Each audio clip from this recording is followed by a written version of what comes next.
What was your dad moment? We're all dads here. What was the moment that you had where you're like, oh my God, I'm turning into my father? Was it the thermostat?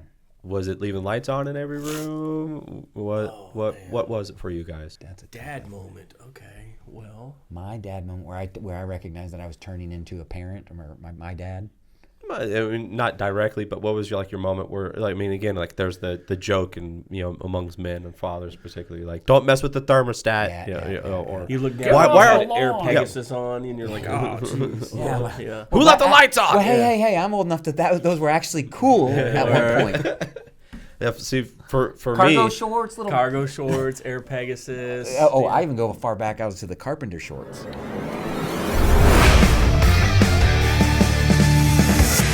every time my kids run into a room, leave the lights on, and then leave and like they go to play someplace else, it drives me insane. You know what it was? I know what it is. Fort building. Fort building. Yeah, there's all these little micro moments, obviously, that are profound. You know, like first steps and everything, but those kind of come with it. You know, like you have a kid, you have first steps. Building a fort. It was built a fort with your kid. That was your dad. Yeah, moment? it was like, oh, because it's not one you would put in the list. So all the other ones you expect. You expect the first steps.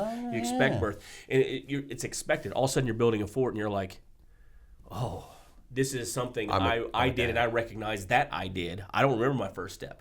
I remember forts. Now all of a sudden I'm doing it, and I'm the dad. And I was like, oh. I like that answer. I like that one. Fort building. Okay. Right. Okay, so that adds an interesting spin because you took it in the direction of like, this was a moment when I was like, oh, I'm glad to be a dad, and I'm excited about it. You know, where you're kind of, the slant you're taking on this is like, you're realizing the naggy part of our parenting and that kind of stuff. I mean, I think that was like, oh man, like now I'm an adult. Now I'm in my parents' shoes. Whereas before I was always like just the kid. Now I'm the parent, you know. So that was where my mind went with it. Yeah, I like that. You know, I sit here and contemplate that question, and it's interesting because my birth father, I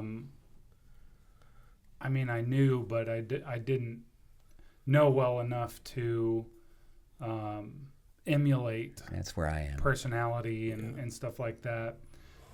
Meanwhile, my stepfather, I've spent a good portion of my life trying to emulate and hoping that one day I do.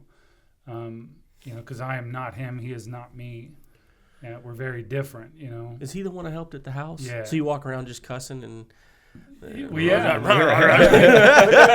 I mean, he's a very honest and straightforward person. He calls it as it is. Yeah. And, you know, he's unbelievably loyal and interestingly enough, I mean, he'll bitch through his patience, but he is patient. Yeah. He loves to teach. He'll bitch through his patience. I like that. You know, I mean, and it's, you know, like he was always, for example, before my mother died, you know, he was relentless in his loyalty to her and always by her side. And, you know, he would bitch and moan about why she was so stubborn or whatever, but he would never waver. And it was just fascinating to me how amazing that man is. And so what was your point when you realized you were like him? I would say I'm not there yet. I'm still trying. Well, you know? in Aaron's point of view, though, was there a situation that happened, a scene where you like, I'm a dad now? What would HLD say?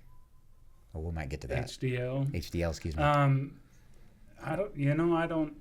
don't, maybe patience in teaching. Okay. You know, there are times where I'm like, or, you know, when she was growing up where I'd have to take a breath and be like, okay, all right, so here you go, kid, and coach her through rather than, you know, scream at her. I'll give you a great example. I had bought this DVD set. It was really expensive, and it was in it was in its packaging, and I was going to give it to her one day. And so one day I come down and find that the package is opened and it's everywhere. And, I mean, she was the one who opened it. She was just curious what was inside. And I was just devastated because this would have been worth so much had the packaging just, not been opened up. And so she was scared that I was, you know, and rightfully so. I mean, I was pretty upset, but I didn't yell at her. You know, and I asked her, I was like, well, why? You know, why'd you do that? And she says, well, because I was curious what was in it. You know, basically saying you love this so much. Yeah. I just wanted to see what was in it. And I was trying to explain to her, well, I loved it so much because it was going to be yours. And, it was, understanding the value of maybe sometimes the unknown. Yeah. And it was a fun teaching moment. And it ended up being a bonding moment rather than a reprimand. And Every teaching moment can be that way. Was it the box set of Friends? No. Firefly, but it was something first edition. almost as arbitrary. It was a DVD set about the championship team of the Dallas Cowboys. Oh, that's awful. Why would you do that to your Why child? would I do that to her? That well, explains a again, lot. because I connect with my birth father through the Cowboys, and so it was something that I could share and bring context to that relationship. It's crazy. They say not to meet your heroes, and Dave, you're kind of a hero of mine. Like the more you talk about the Cowboys, like it's just losing. Dang it. Lance, what about you? Oh, that's a good one. There was a moment. We were living in Charleston, South Carolina. My oldest daughter was just starting kindergarten, and we lived close enough that I would kind of walk her to school. And I was in the phase of my life where I had the latitude of schedule to, get her up and take her to get her ready, and I'd walk her to school. And there was, in the way it was, there was this. Just so happened that the moon would come up at this one angle in the direction we were walking, and it seemed like during that time she was always curious about the moon and the phases of the moon, and it was a full moon, and it would always come up over these pine trees, and little by little, and I'm going to get emotional, I would walk her, and there's little by little she would say, "I got it from here, Dad," and she would want to walk her on her own the distance. And it started like, okay, I'm going to cross the street on my own and go to, and then it was like 3 or 4 houses back, she's like, I got it from here. And just little by little, she started taking on more of the journey of her own. But every time, we would still stop and look at the moon before showing out. I don't know if she remembers this. She was so young. But there's a point where, she would just, go on. So, yeah, that was a cool moment for me. It was like the journey itself, and recognizing my role as a dad was to slowly let go at the right time. So, that's different. That's because both Dave and ours were like coming in, and yours is a letting go moment. That's interesting. I like that dynamic. Well, there. yours was kind of a letting go because she's ruined the DVD. But same, like ours was a connection, and yours was a. I like that. I like that story. Yeah. I have a poem that I wrote about it. I need to find it. I'll bring it in next time. Well, being fathers, we're mentors, and it sounds like you all have your mentor moment. Aaron is for you with the fort building. Lance letting your daughter, just let go, build a little bit more independence, and for you, Dave, right on brand, a teaching moment. So, you guys got a chance to watch that clip. I have not seen the movie, but I've seen that clip so many times, and specifically, it's the one where they stay the night in the bathroom because they're homeless, they have nowhere else to go. And as a father, even though I've not seen the movie, that scene still, like, I'm a crybaby. It takes very little for me to cry. But anything involving like a father and the kids, like for whatever reason, I just put myself in that shoes and like how I would be if it was me and my kids, and the waterworks just start flowing. So what is something about that scene that teaches us about dealing with adversity? I love that movie. It's one of my favorite leadership movies of all time. Yeah. It's got so many layers to it. It exemplifies in so many ways all 4 of my theorems. To a T. Epistemic rigidity, behavior modification, contrastive inquiry, adversity nexus. Yeah. I mean, it is the epitome of breaking free. And the funny thing is you think about it, like and for example, the wife. Epistemic rigidity. Oh, yeah. Right? 100%. Can't let go, can't believe, can't, dream, very little vision whatsoever. Yeah. Also you think about, the way things were working wasn't working out. And so he had to break free from that. He had to dream. He had to do something different. He had to be bold and ask, creativity. What do you do? Yeah. What do you do? I'll work for you immediately, sort of a thing. And, he had to let go of the belief that he couldn't do it. Yeah. And so he had to change. But the funny thing is, you think about like adversity, right? The adversity nexus, the desire The desire had to be so much, and then he had to be kind of mentored through it to a degree. Yeah. You know, the desire had to outweigh the adversity to go chase this dream. The adversity was just an obstacle of sorts to achieve his growth. That, and I think that the weird part about that movie is so many people have trouble watching it because of that. Because it is truly, for him to have to get, I mean, he ends up being a millionaire, and his son becomes amazingly successful. So it's a great story. You know, it has a great happy ending, but the discomfort that people have from watching that, the sadness, the setback, but it's because we have these expectations that life is going to be easy, and it's or that this guy, he's a good-hearted guy, but he's also kind of naive. And he's, you know, there's just elements of him that we see in ourselves that maybe we're not proud of, or maybe we're afraid of. And so when we see it played out in that way, it causes this like, ooh, you know. But if you have the audacity and we open our mind, you know, it goes back, you know, if we can open up and see the adversity as the growth process rather than this setback that we need to avoid, it puts a whole new spin on it. I'm with you, Dave. One of the things that I really loved about, even in that scene, but the movie in general, is he had to submit to not knowing. He had to submit to the idea that, you know, he was a fish out of water. Yeah. And he had to embrace being novice. Yeah. You know, and it was only through that that he was able to find the necessary pieces to really chase and hold and embrace and see success, you know. But it wouldn't have happened any other way, you know. And he had the courage to challenge the systems that he was operating in too. And as a novice, that's a double-edged sword, because, you know, when he's going through the call list and he's like, I ain't got time for this. So he looks at the top of the list and he starts to figure, how do I get a call with that guy? Yeah. And then he uses his creativity, audacity, his charisma to get that top, to get the cab ride, where he solves the Rubik's Cube. I wore the Rubik's Cube today. You know? There you go. Yeah, solve a problem through creativity, break the status quo, do something different. It's so many different elements of it.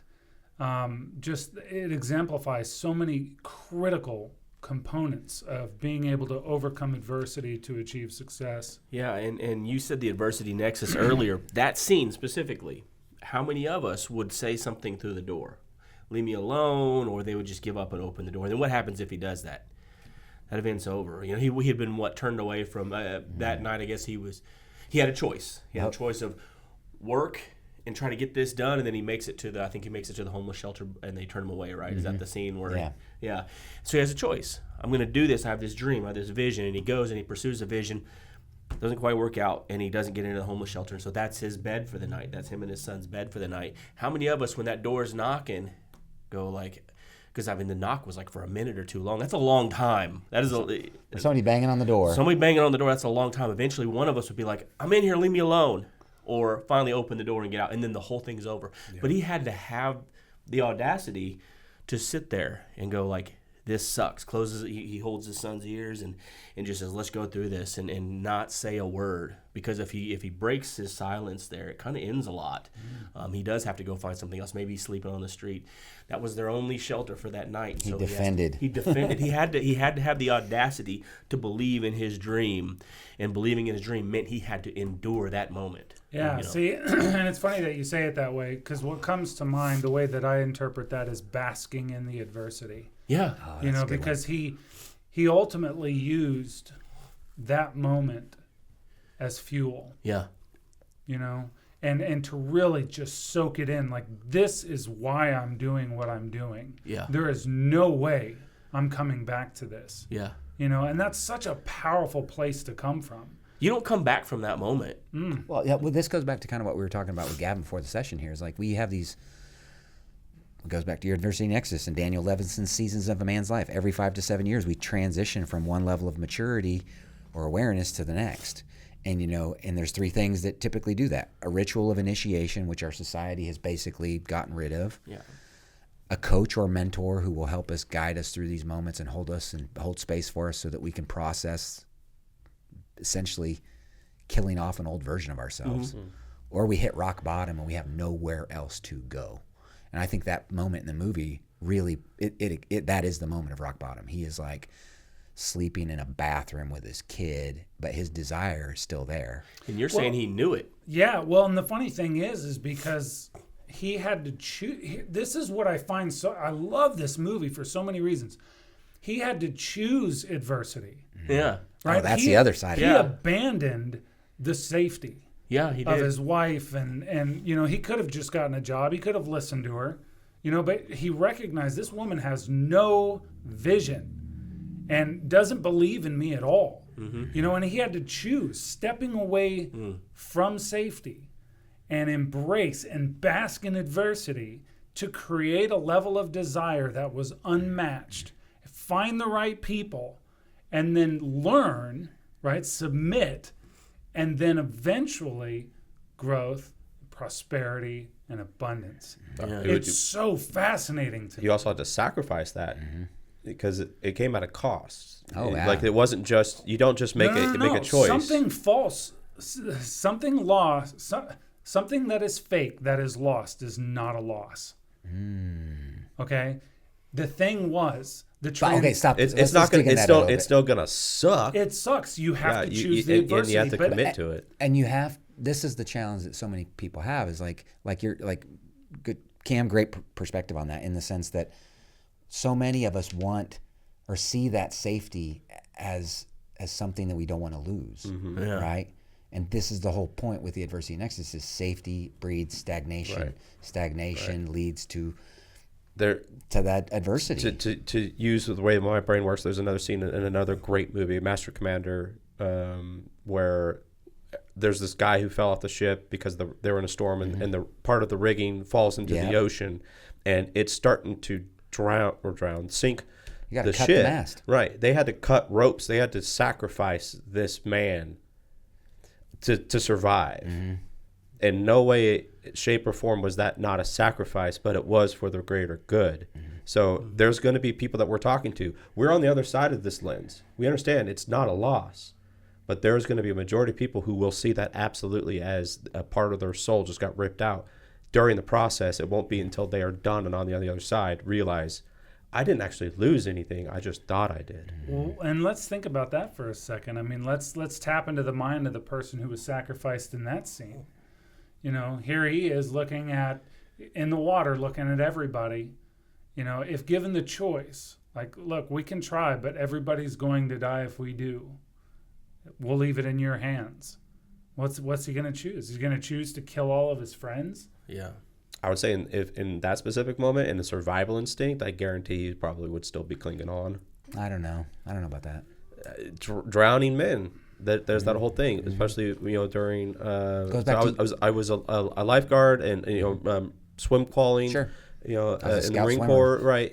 They tell you, like, if you see a drowning man, don't go rescue him because he's going to drown you to save himself. There are people in our lives who will absolutely fit that description. It's a special kind of person that would be in that situation and be like, you know what? No, I will sacrifice myself for the greater good. And there we go. Yeah. There's a reason why extraordinary is the extra, the 20 and the 80. Yeah. You're 100% correct, right? And it takes a special person to be able to look at your safety and realize how toxic it is and say, you know what? I choose to embrace the adversity, because the sooner I do and the faster I get through it, the sooner and the faster I'm going to be successful. And that's not easy. No. And it's hard to sometimes pick out what is the toxic elements of our lives. That's what next question I was going to pose is like, okay, when do we know? How do we know that it's time to cut? Right. Well, in the movie, vision? Vision is a big part of this, but also too, like, is the stagnation in contrast to the vision. In the movie, the wife's like, why don't you just be an astronaut? And like, what? Like, I want to do better for our family. Why are you treating me this way? I mean, just being ridiculed and knocked down and put into a box when we could be better. We don't have to live in this one-bedroom apartment. Why are you doing this? That's a toxic element to growth and prosperity. That is stagnation. Stagnation, in a lot of ways, is a warning sign. And it always comes after the perception of safety. Safety is an illusion. Always. Right? So when you start to realize the stagnation, like whatever we do, if we stay in this box, we are going nowhere. Right. That's a pretty good indicator that something needs to change.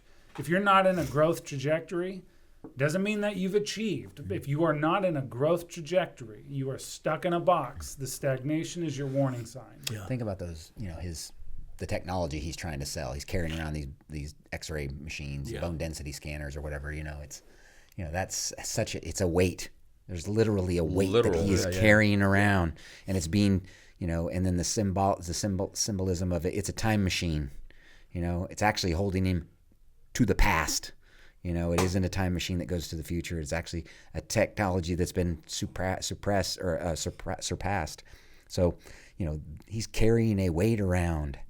And so many of us, our life, we're hitting this point, and this safety, the idea of safety was that technology. We can sell this and make. It took a risk to invest in that anyway, right? I was going to say, he invested a whole bunch of that of his life and whatever into these machines, probably because he was sold on the idea that, this is going to be lucrative for you, right? And so he could have continued on. He could have believed it and said, if I just keep pushing forward, if I continue to try, see the difference of consistency, right? If I just keep on keeping on, right? But he chose the different type of consistency. And chose adversity. And chose adversity to achieve a true level of success. Yeah. But he had to lean towards risk. He didn't know what he was doing. He didn't know anything. And he really didn't even know what he was doing with what he had. But that's so the true point. In life, we have to submit, Yeah. and that's the weird part. Like that's the part we often neglect. Yeah. Is the submission part. And being able to see the signs and the symptoms for what they are. Yes, it can be a negative situation, but it can also be the one thing that sets you free and be the fuel that allows you to just conquer everything, every obstacle in front of you. Yeah, see, I get all passionate about this. This is such a great leadership movie in so many different ways. Yeah. And the funny thing is, and this is the irony, I would call it a leadership movie, right?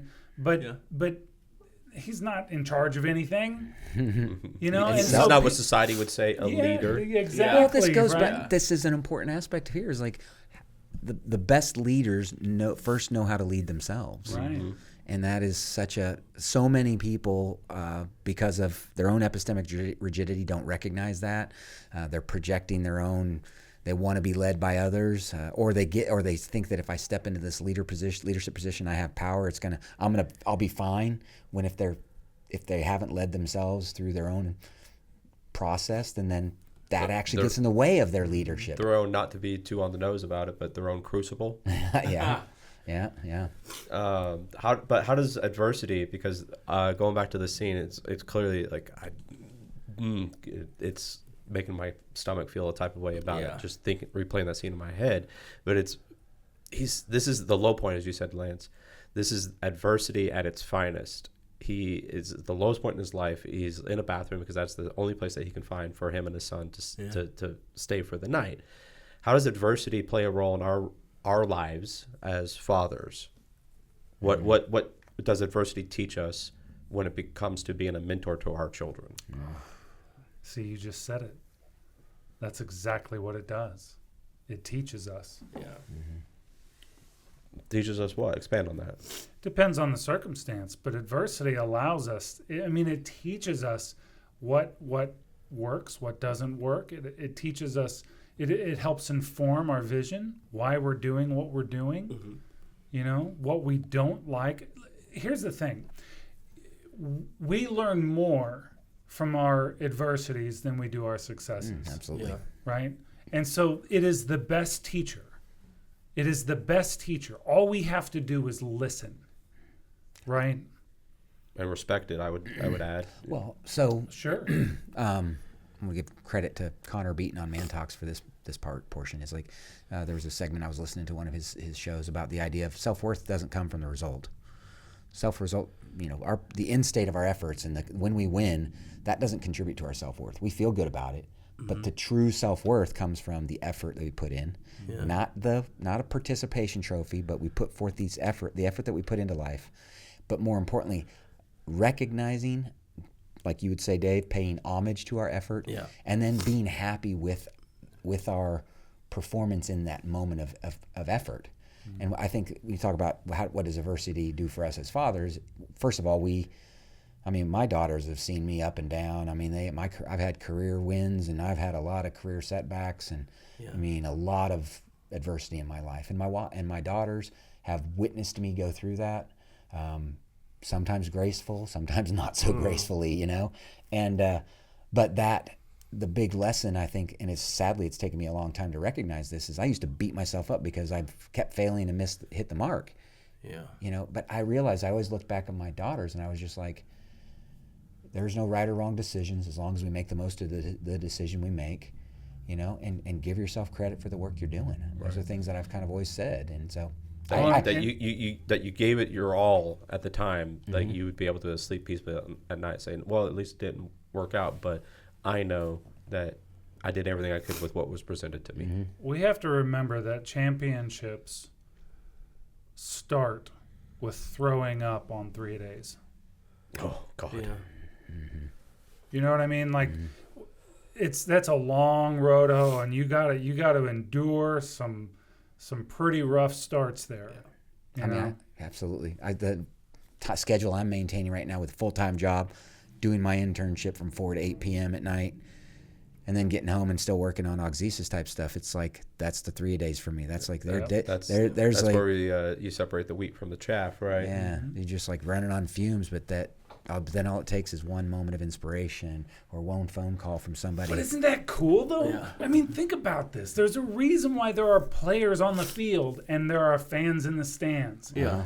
We get to be the watchers of these people who do amazing things, or we get to be the players. Yeah. Or teammates. Yeah. But we either get to be on the field or we get to be in the stands. And there are a whole lot more people in the stands than there are on the field. Yeah.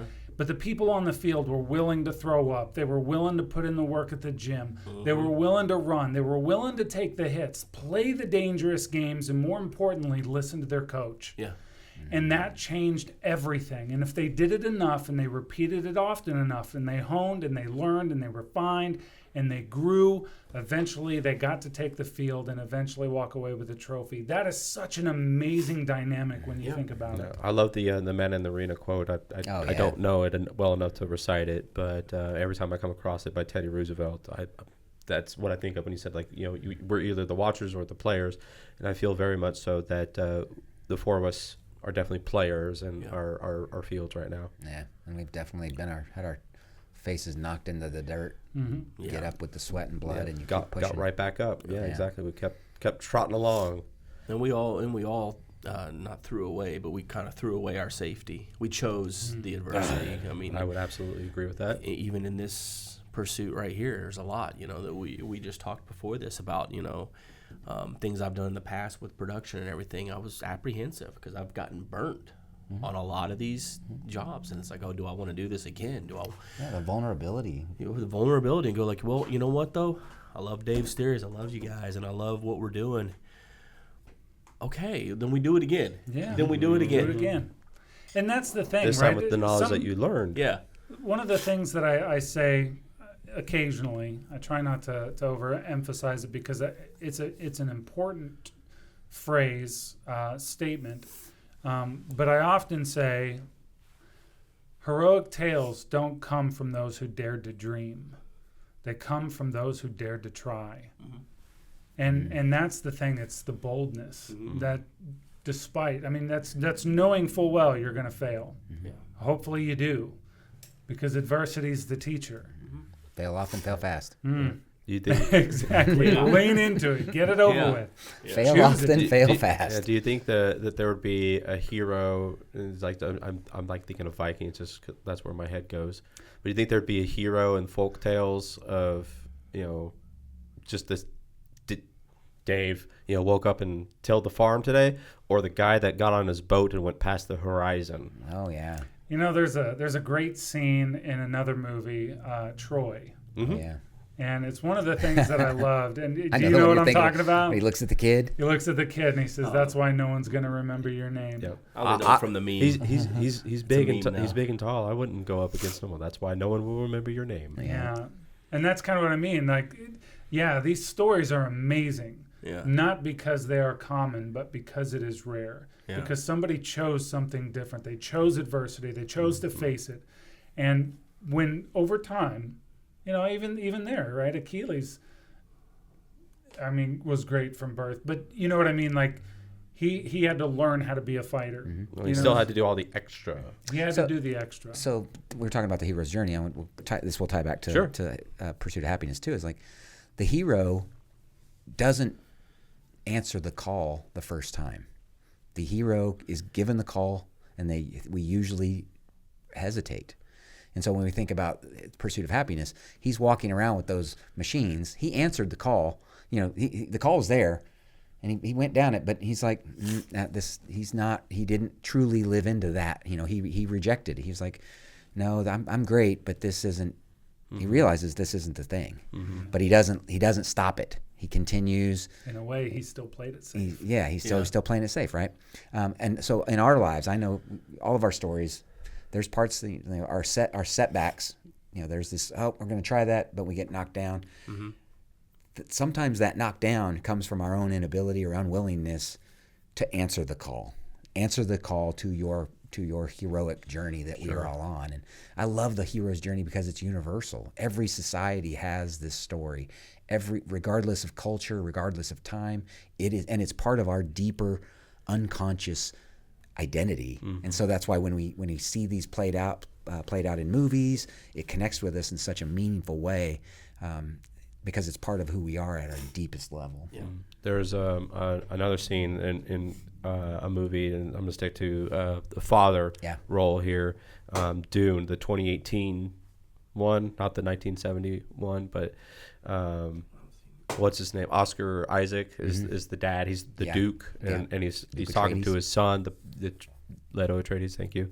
And he's giving him the heroic speech, you know, like, you know, I'm the Duke, the king, you know, and eventually you will lead our people someday. And the son's having, you know, questions about it. He's having doubts. Like, I don't want that. I don't want that responsibility, you know, whatnot. And the dad says, great men aren't born, they're called to it. Huh. And I found my way, and maybe you will too. If not, you will always be the one thing that I always needed you to be, though. And the son looks at him and was like, what was that? My son. Yeah. And now that I have a son, like, that movie, like, rung so many bells for me. Like, I look at my son, I'm like, yeah, you're going to conquer the world, kid. Yeah. You know, but at the same time, I'm like, as long as you are happy and you are fulfilled, you'll always be what I always needed you to be, you know, my son. So I want to start the next segment real quick with a little, you know, surprise. Okay. I asked all of your families to write me a letter that describes you as a father. This is going to be fun. Yeah. Lance, I want to start with you first. All right. They're from your two daughters. All right. Macy and Madeline. All right. You have your choice, whichever one you want to start with first. All right. I'm going to go with the oldest. And so... It's one thing for us to be sitting here talking about being fathers and being mentors, but now we actually get to hear from the people that we have been fathers and mentors. All right, I have not read this. This is so this if is I fall all apart. This is all live. This is real. Not yep. So she starts off. Sorry, it's not 2 paragraphs. Gavin got some tissues for you. She says, I guess we asked for 2 paragraphs because it says, sorry, it's not 2 paragraphs. I'm a rule bender like my dad, with a winky eye face. A product of teenage pregnancy, my childhood was an obstacle course of trying to figure out how we all fit in. I knew I was loved, but it was always clear to me that my parents didn't always love each other or themselves. They made it work for the kids, raising babies. My dad's main goal was to not be his dad, and that wasn't a lot to go on, but we figured it out. Dad, don't cry. He tried his best to stop the dominoes of generational trauma from falling, but there was an anger that simmered just below the surface for a lot of my childhood, like we were playing Jenga on a table with uneven legs. His resentment and angst, a constant undercurrent that we didn't always know how to swim against. which is probably why I'm good at going with the flow. My dad had many faces, and I feel that influenced the way he showed up in fatherhood, like he didn't always know his role. A young uncle, older cousin, father, older brother, boy or man. He walked these blurred lines, the only cure for his immaturity or insecurity being time. I admired my dad in his pursuit to figure himself out, and he did that with transparency and vulnerability. Communication is one of his strengths, one of our strengths. There wasn't a thing we couldn't talk about. Respect was a two-way street, and he taught me to not raise my voice, but to improve my argument. I often think of him as a Roman god Janus, with one face to the future and one facing the past. That didn't always leave much of him in the present, though. He was always dreaming and scheming for what was next, and we were along for the ride. But it was a fun ride. The Marine Corps kept a steady drip of stimulating challenges and dopamine that left the Rubik's Cube of our life always changing. Different duty stations every 3 years amounted to a childhood full of adventure and growth. I get some of my best traits from my father. My intellect, my tenacity, charisma, generosity, gumption, and grit. Oh, and my wicked sense of humor, too. He was a goofy dad that gave me the greatest taste in music and an eternal love for reading and writing. I'm a 34-year-old mother of myself, and it's been nice to see the other side of parenting. This shit is hard, but I feel I'm a lot better equipped for this obstacle course because of the training he gave me growing up. Wow. Whew. That was amazing. That was only the first one. I know. Can somebody else go before I go to that one? Sure. I mean, I need Aaron, some time you to want to process. tackle it? I know you got allergies going on there. Oh yeah, so. I'm gonna be crying just because I'm dying already. I'm All right. death warmed over. So your wife Ray, she just sent them over to me on Messenger. So I'm gonna give you my phone. Was she talking trash, basically? To a degree. I'm gonna go ahead and say this right now for our listeners. I think the opening line was meant just for you. Okay. So whether you want to read that part out or not, I think I'm going to leave that to you. But just know that it was definitely meant for you. All right. Okay. I don't want to read it. There's no pictures. Oh, okay. Dat, Dioc, be straight fire. I read that dry, too. Like, I was just reading it like, this could be anything. When I first read it, when she sent that to me this morning, I was thinking, like, what's that? That Jason Bateman movie or whatever, or what's his name? That was just like, yeah. Oh, yeah. Yeah. All right. Yeah. Wow. Yeah, I read that dry. All right. So, a letter about my husband. The father, I'm going to have a hard time getting to it, just in general. The father of my children, a man that led me to the dream that I always dreamed of. I had a whole life before him that was unhappiness and pain. She did, yeah. Aaron brought me out of that and led me to what I am supposed to be, what I'm meant for, a mom. He is the most supportive of any of my ideas and plans. He is the leader, a man he should be. He is teaching our sons to be men that God has called them to be, and to be a guide for our daughter on how a man treats the women in his life and his wife. And because all of these things, I put up with his terrible jokes and the middle of the night random Madagascar facts. I'm basically a saint. The cartoon? No. So what it was I woke up at like 2 a.m. one time, and it was the former president of Madagascar had the world record for how long his name was. Oh. And I should say that into the mic. And I woke up one morning, and it was like 1 a.m, and I was like, you know what I haven't researched? Madagascar. So I pulled it up, and I started researching Madagascar, and I was like, the president, at the time, he's not the president anymore, his name was like Guinness Book of Records, I believe, for the longest name for a president. And I was like, check this out. It's like 1 a.m. Yeah. Leave me alone. Oh, yeah, she's not happy about that. You also have a handwritten letter from your daughter, Brentley. Okay. You want me to read that for you, or you want to try to get through it? I'll read it. Oh, okay. Is it? All right. It's handwritten. Okay. Yeah. I love my dad. How old is she, by the way? She's 11. Okay. I love my dad. Well, she's about to be 11. I love my dad as a father, especially. That's why she was asking me how to spell especially. Yeah.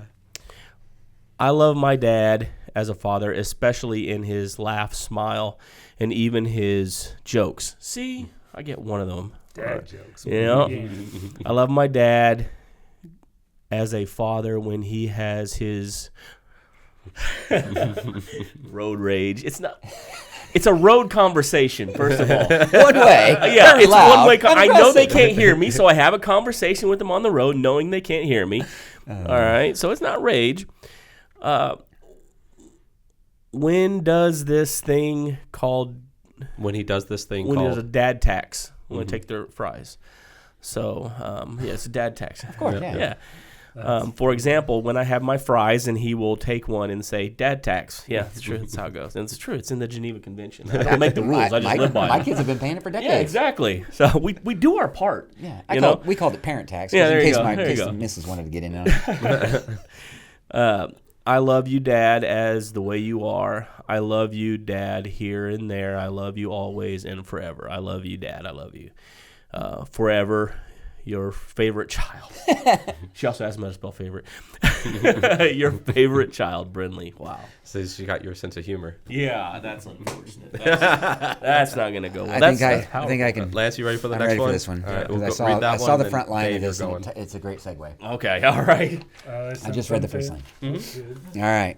I know parents aren't supposed to have some favorites, but growing up in a family of four, it always felt like my sister was my mom's favorite, and I was my dad's favorite. I was a tomboy, sporty kid, akin to the son my dad never had, a daddy's girl, if you will. We always bonded over activity. Being a young father, there was instances where he seemed more like an annoying older brother, farting on his children, throwing dirty socks in our face, or wrestling and making us hit ourselves while saying, quit hitting yourself. The roughhousing and playfulness definitely built resilience and created fond memories, though not all were fond. He once pestered me to the point of tears and then bought me a stuffed ladybug and apologized, saying, I'm sorry for bugging you. I still have that ladybug. The dynamics of the family were complicated, but every family has its own trials and tribulations. I was the baby of the family and often shielded from the worst of it. My parents divorcing as an adult nearly decimated my relationship with my father, but we've been able to grow and evolve past it. I even gave a daughter of the groom speech when he remarried. Overall, I'm thankful for my upbringing and my role my dad played in shaping me into who I am today. His parenting mottos are ones I plan to mimic with my own children. A parent's job is to become unnecessary and say yes unless you have to say no.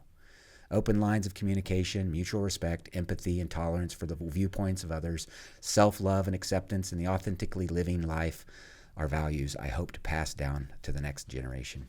I'm a strong, opinionated, intelligent, capable, well-rounded woman, and I'd be lying if I said my father had nothing to do with that. He impacted my life in many ways. Thank you, Macy. Of course she ends with thank you. It's awesome. And then, Dave, you have one from your wife.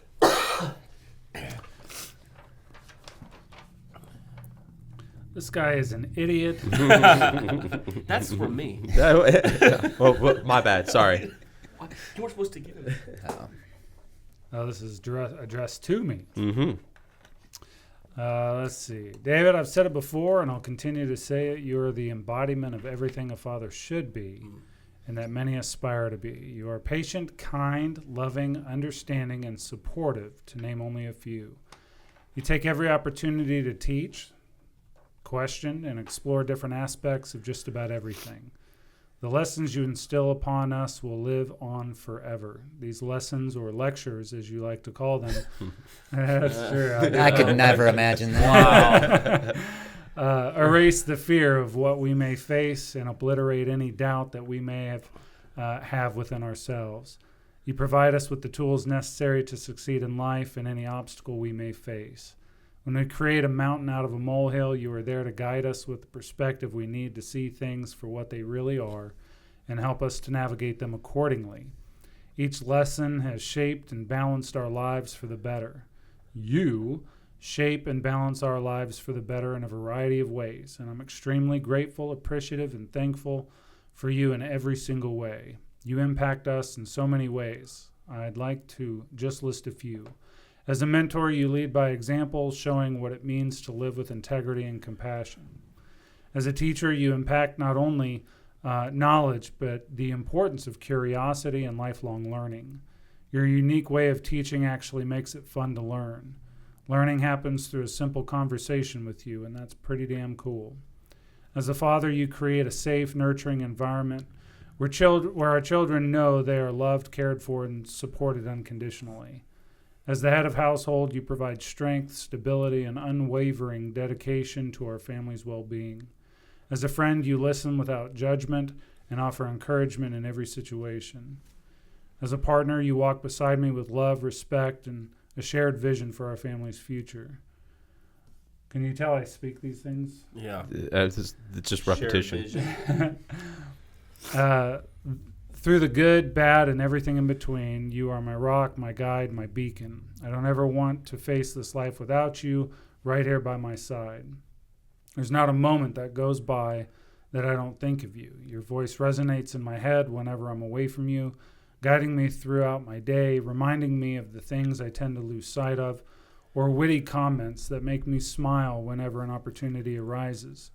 Your love and compassion flow through me always, filling me with feelings of inexplicable bliss. You alone have helped shape who we are and who we are becoming. Your unwavering love and dedication inspire us daily, and we are endlessly grateful to share this life with you. Love you so much, and I am forever grateful for you. You mean the world to us, and we want nothing more than to protect you and watch you succeed. We're so proud of you. That's awesome. Love it. That is very sweet. Yeah. I like that. How does it feel for you guys to hear these words? Hold on, I before I go, I want to ask this because You're not getting out of this, I dude. might be a blubbering mess by the time but I want to make sure I ask this with coherence. How do you guys feel like hearing those words from the people that you are aside with, raising kids, and from your own children? How does it make you feel? Well, let's temper this glowing recommendation or No, testimonial with the fact that my daughter, did you get a hold of her? No. That she didn't provide one. So there's a question mark, just to be, Is it just because she doesn't like to do homework? I don't know. But we'll just temper the glowing recommendation with the fact that there is a question mark here. Yeah. It's humbling. It is. Yeah. I'm really.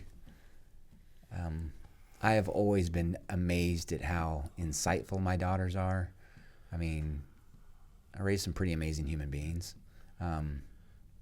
Not necessarily. I think, it goes back to adversity. The adversity has helped us grow. I mean, our family has been through a lot of stuff, but we gutted it out, and Grown together. we've grown. During Thanksgiving, Mary, my former wife, sits here. Mandy, my new wife, sits here. Yeah. We have a successfully blended family, but that's hard to do, and it takes intellectual and it takes emotional intelligence. It takes selflessness, and I think my daughters kind of embody that to themselves, but they also hold me accountable for my bullshit, which is obviously there's it's been good, and I'm proud that they had the courage to say what they needed to say, and they didn't sugarcoat it. Anything you want to say to them? Yeah, they know I love. Watching, listening. They know I love them. They know that the future is wide open, and we got a lot of good things to do in this world. So I'm glad that you're beside me, helping me realize my dreams, and I am always beside you, helping you realize yours. There's a part to this, and I already shot this video, so when it comes out after the fact, understand I already wrote this script, but it actually plays along with it. And it's the idea, you hear somebody every once in a while say, what men only get complimented a few times a year. And my argument to that is that actually everybody only gets complimented a few times. Most compliments are transactional. They're looking for something in return. Most men will compliment a woman for something in return. Most women are complimenting other women for something in return. And then it's transactional. An actual compliment where there's no transaction. This is a compliment, and I'm wanting nothing back from you. I'm just telling you this is a truth I know about you and I love it, or something. That's very rare. We all are very rarely complimented. And that was something I've been studying a lot lately, and maybe somebody has more insight in it, but my theory is that all of us are rarely ever truly complimented, where somebody just comes up to you and will say, you are this and I love that, and then almost walk away, as opposed to, you're this, and then waiting for something back. This is something where they're not looking for anything back. They're not getting anything back, and so they truly complimented us. And that's the beauty of it, I think. It's almost less about what's said and more about that it's said, And I think that's what matters to me is for one, my wife's first line, I wish I wouldn't have read it, but it's that they said it. with knowing there's nothing in return. We're not going to give them anything. It was just like, hey, we're going to read this. There's no transaction, so it's truly from the heart. And I wish we would do more of that. Man, woman, child, all of us to other people. And so that's what I see in it.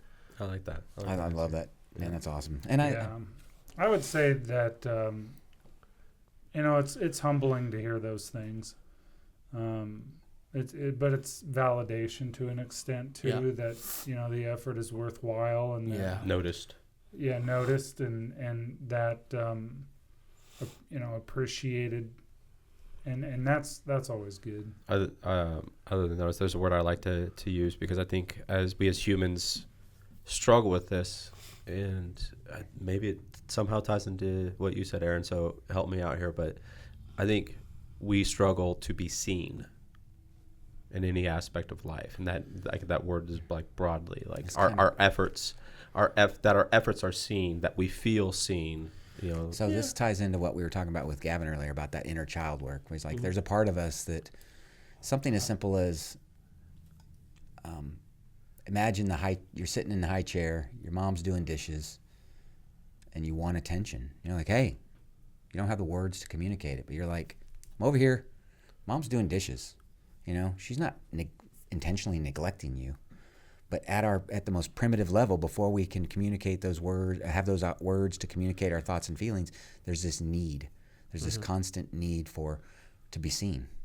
And so it taps into our deepest part of who we are. So when we're developing the basic version of our identity, there's a need. And so that external validation really taps into that primitive sense of self that we're all striving to be soothed, to be healed, to be nurtured. And so, sadly enough, our society is such a way that we don't give just unsolicited external validation. There's always what's in it for me. And so children, babies, they don't know that. But yeah, I think you're onto something there, Cam. Okay. Yeah. All right. My turn. Tom, your turn. Let's see this. Mine is handwritten, because I told her don't email it to me, because I will be too tempted to read it beforehand. Okay. So this is also. She handed that to you as you walked out She did, actually. You have not read it? I have not read it. This is raw. My first time raw. Yeah, exactly. All right. Make sure. Okay. Reflecting on Cameron as a father, I think of present, loving, involved, protective. Cameron has always put his children first and as a top priority. He has made multiple businesses, and yet... Told you I'm going to blubber through this. He has multiple businesses and yet always prioritizes his kids. We are constantly busy with the kids, whether it's family get-togethers, dinners, riding bikes at the park, or taking the kids to the latest attraction event. Cameron is always present and involved in those special moments. He is consistently expressing his love for his children, even in the tough parenting moments. He reminds his kids he loves them. If our girls have a nightmare, they call for Dad, because he is their loving, protective father, and they know he will keep them safe. Our son's first word was Dada. He gets the biggest smile when Dad walks in the room. You can feel their special connection. Watching Cameron be a father is truly special. The way he embraces his kids is heartwarming. I am truly grateful for my birth. Really? I am truly grateful for my baby daddy. We love you. Awesome. Megan. So that's from my fiance, mother of my son. Wow. So dude, how do you feel about that? Yeah, thank you. For me, my kids are my reason, my North Star, my Polaris. Mm-hmm. They are my vision of always wanting the best for them. And I don't know, being a dad is it's my purpose in life. Mm-hmm. I don't know how to describe that in any other terms, because I never wanted kids. Actually, growing up, I was like dead set. I'm not having kids. I don't want that responsibility, probably. After the first time I saw my daughters, though, after they were born, something clicked. I don't know how to describe it. You know, I learned that I needed to stop fucking around. Yeah. And grow up and the right way, I guess. Like, I don't mean grow up as in like stop being connected with that inner child in any aspect, but like, all right, it's time to be a role model. It's time to start maturing. It's time to start becoming a better version of myself. Kill off the old version. Yeah, and something even their mother will say to this day, that she could see there was a switch in me that after they were born, I lived every day after that to be the best version of myself. And I am still working on that. I had a lot of. Go ahead. Yeah, sorry. I continued being a jackass for quite a while after my kids were born, and I think it goes back to just having that, bad role models, not necessarily having something to follow. So I think that's why it's so important that our society, we've got to, there's a lot of fatherless homes, and there's a lot of broken men out there that we're dealing with a lot of transgenerational trauma, and so I think that what we're doing here and sitting here and sharing this vulnerability, and I mean, don't get me wrong, what we're reading here seems pretty idyllic. God, these guys are great dads, and there's a lot of guys out there that are struggling that don't. If they were to get these letters from some people in their lives, it might not be as nice. Yeah, well, and to Dave's point, even for us, I mean, the viewers or listeners who don't know anything about us and they read these letters, what they don't see is the struggles and the adversities that we all went through to get to this point. How many times have we had to say I'm sorry? More than I want to. I'll say this from a little bit of an outsider's perspective. I'll say it to you three men, because I'm the only one in this room whose parents are still together. Yeah. Right? Yeah. So, in a way, I've had this modeled to me for over 50 years. Yeah. And so I have a model to look at, and here you three are. You're over 50? No, well, they've been married over parents. 50. Oh, okay. But so I've had it fucking modeled with to me me in the in their math. 50. All right. I've had it modeled to me, and so I always had a fallback to go. All right, well, that's how Dad would do it. That's how Mom and Dad would work it out. Correct me if I'm wrong, but y'all didn't have that. No, we didn't. And look at y'all. I mean, look at the letters written to y'all. Yeah. I should have that letter. Y'all, but statistically, should not have these letters, but you do. So how much more powerful is that? Wow, that's fucking hitting me. Whew. Wow. Thanks. Thank you. For me, as Dave said, it's validation. I knew that I was going to be a good dad and that I would do everything in my power.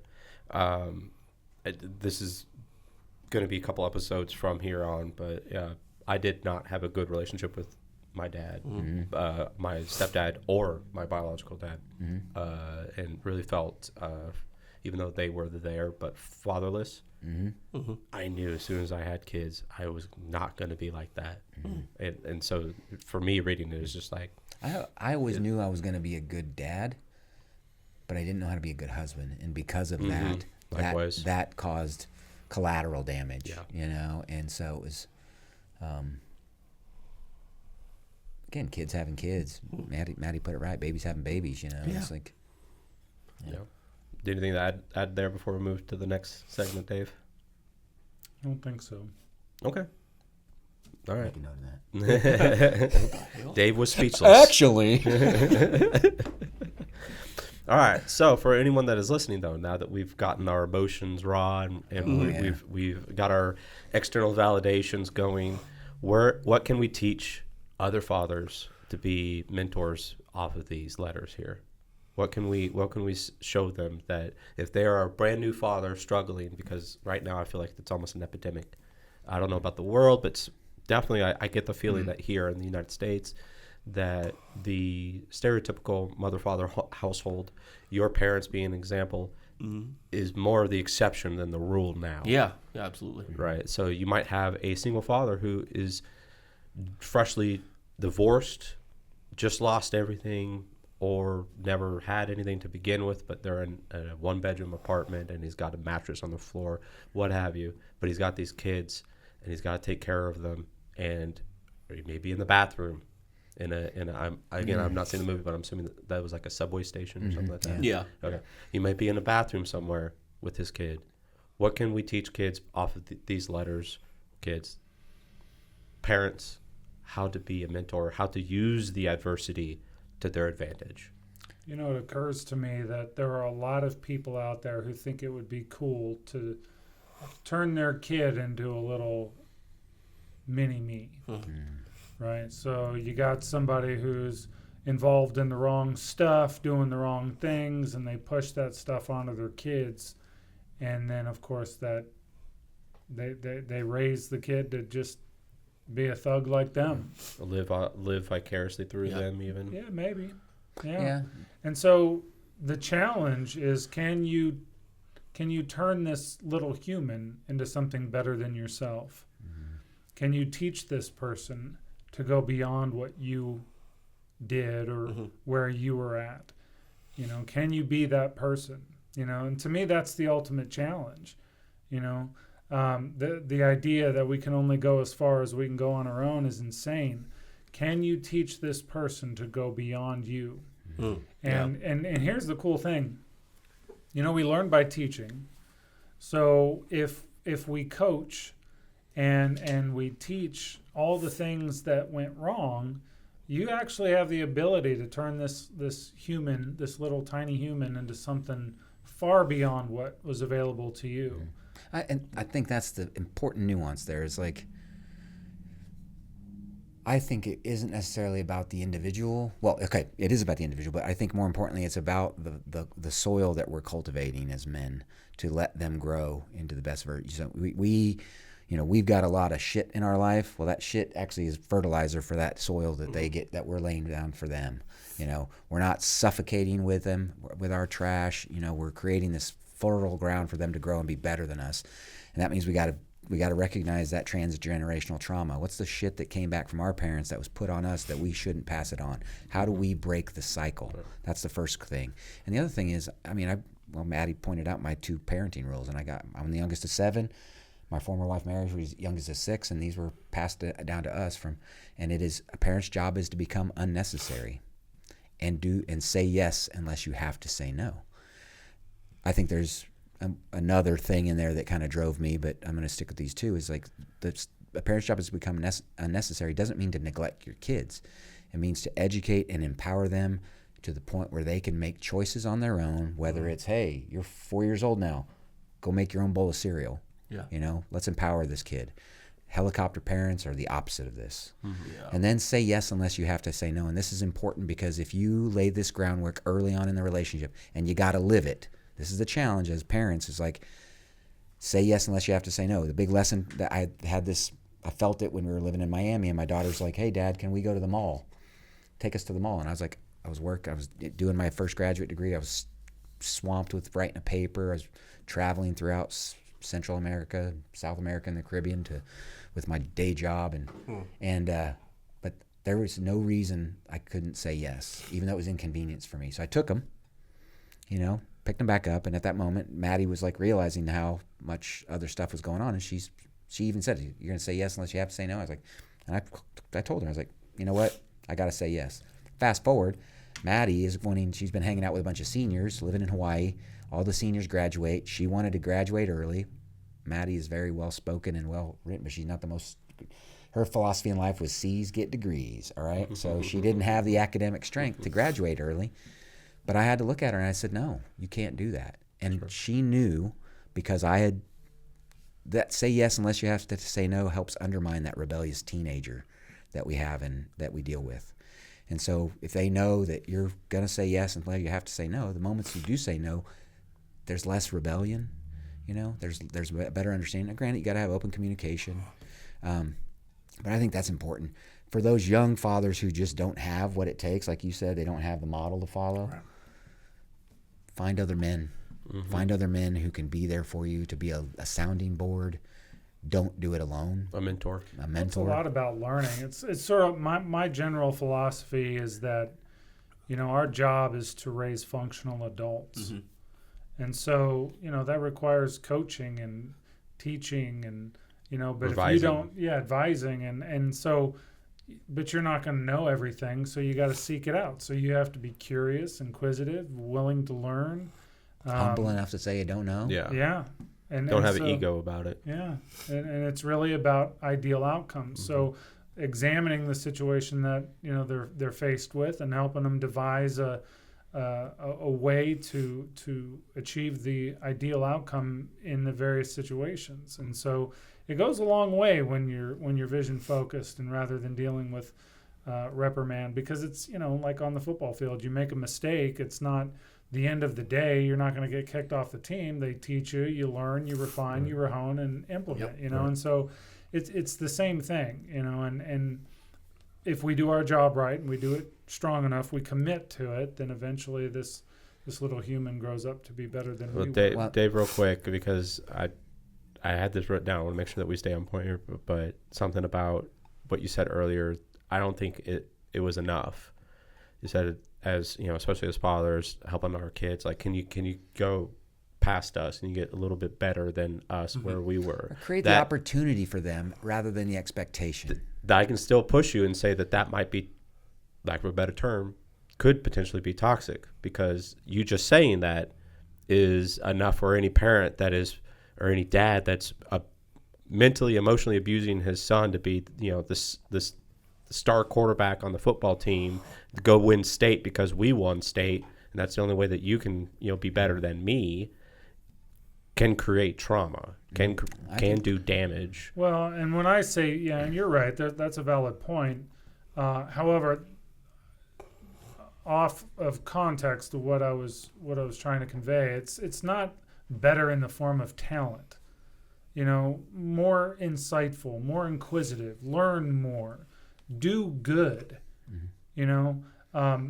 There's some very toxic individuals in my family, and their kids are amazing, not because of trying to be more toxic than the other, but because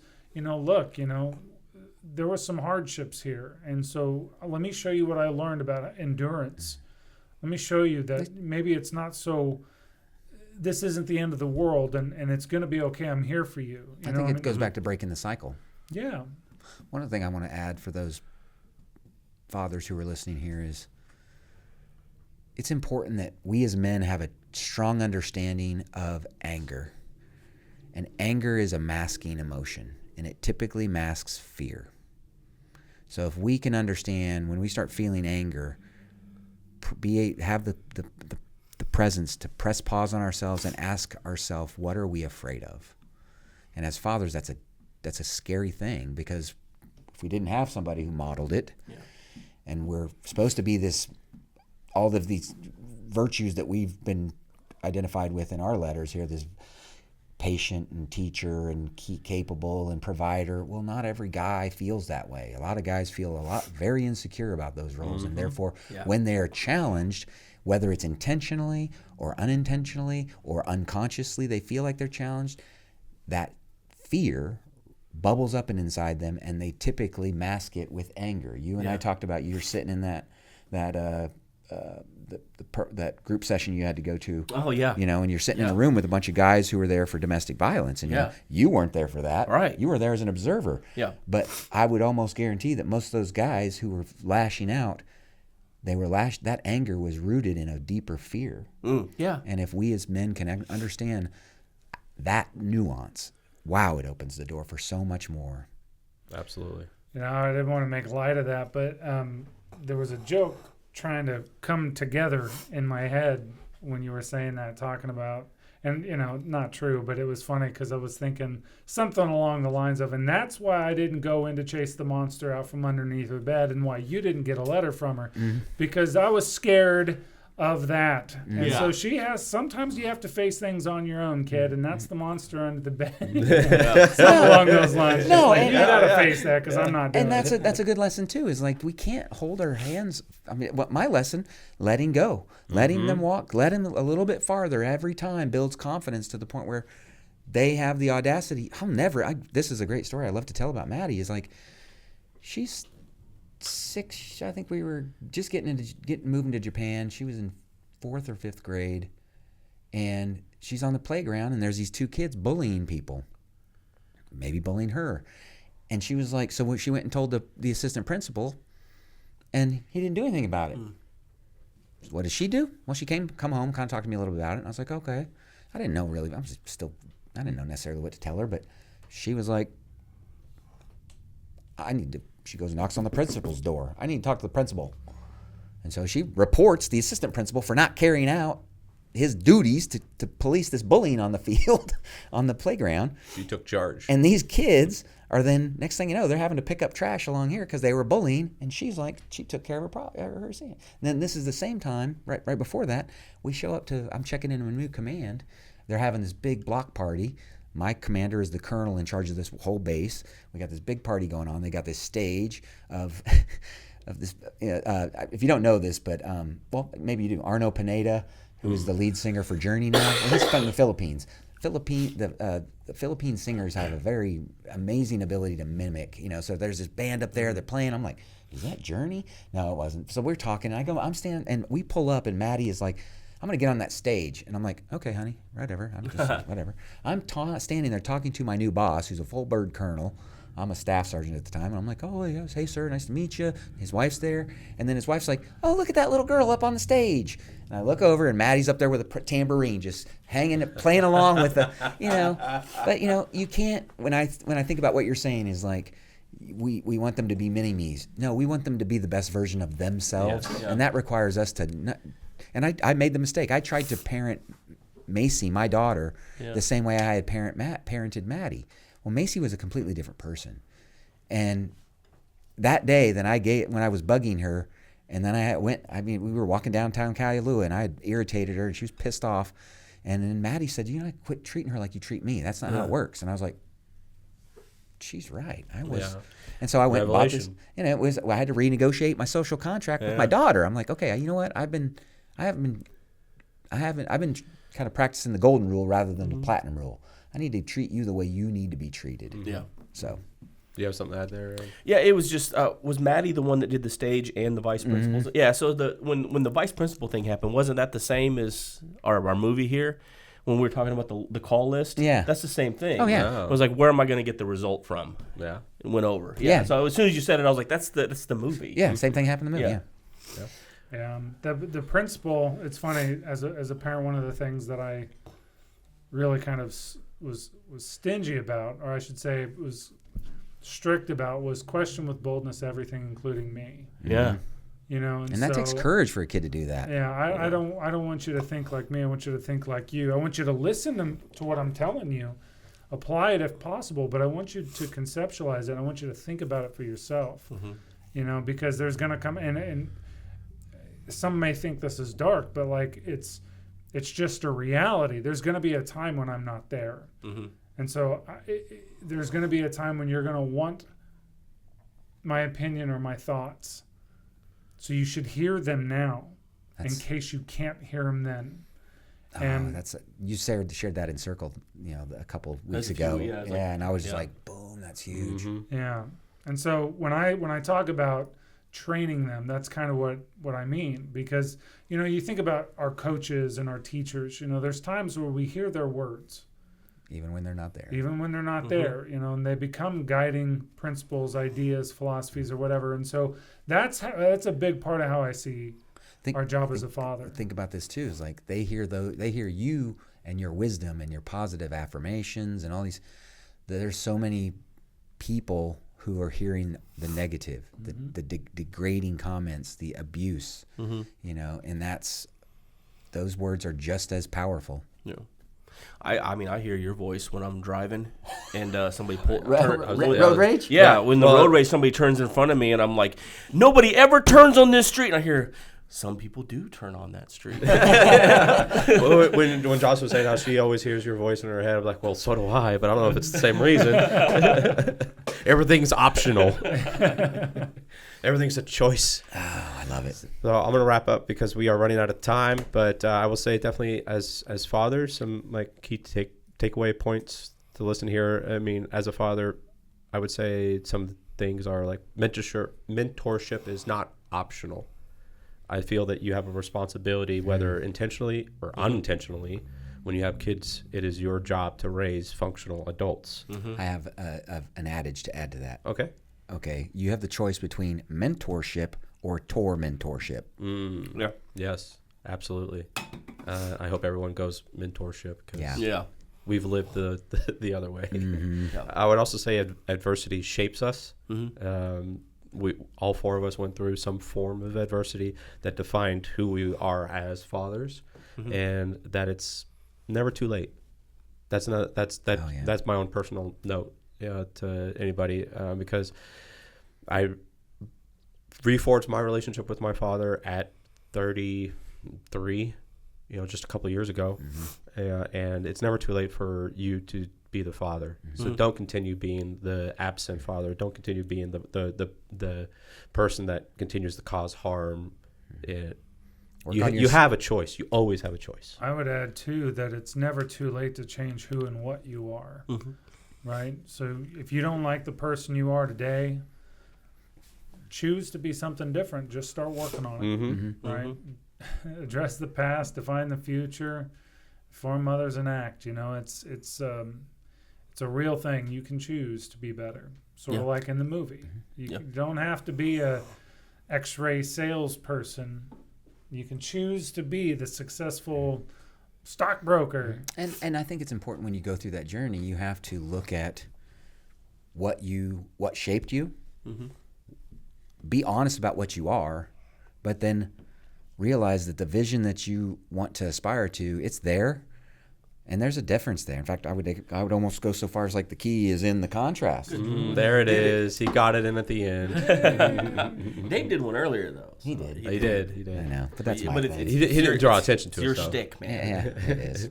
I own it. All right, that's all the time we have for today. But I want to kind of leave a teaser for our next episode.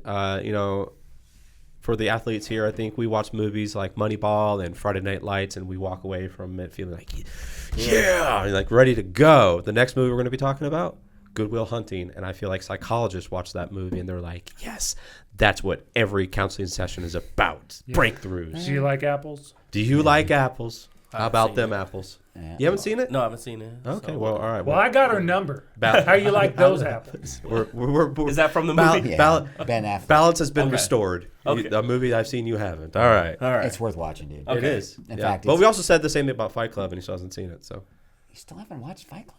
I have watched so far. I've only seen Pursuit of Happyness. Like I'm 1 for 7 at this point. So That's All right, right. you're a chili boy. that's all we got. Thanks, guys. Definitely thanks to the kids, significant others. Thank you guys for participating, sending in your letters. Yes, thank you. And have a good time. I'm still recovering from my letter. I'm going to read mine over like 10 times.